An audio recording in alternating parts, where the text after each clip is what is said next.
Ξάγρυπνος φρουρός ο άγγελός μας, πολεμιστής των δαιμόνων, παρακαλεί για την ψυχή μας. Και εμείς τι κάνουμε γι' αυτόν?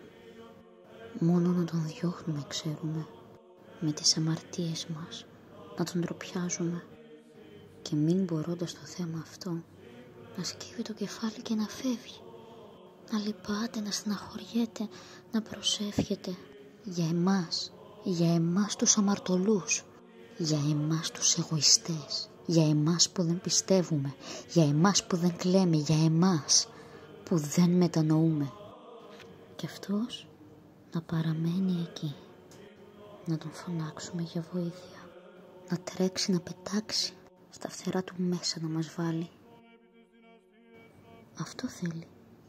Θέλει να τον ζητήσουμε, να τον αναζητήσουμε, να τον φωνάξουμε. Φύλακα, άγγελέ μου, σε παρακαλώ, προστάτεψέ με. Φύλαξέ με, βοήθησέ με, σε παρακαλώ. Και αυτός ξέρεις τι θα κάνει? Θα πάει μπροστά στον Θεό και θα του πει: Κύριέ μου, άρχοντα της ψυχής μου, βασιλιά της καρδιάς μου, εσύ μου έχεις αναθέσει αυτό το παιδί.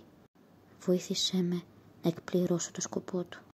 Βοήθησέ με να τον φέρω στο φως, να τον φέρω σε σένα. Μην μας εγκαταλείπεις.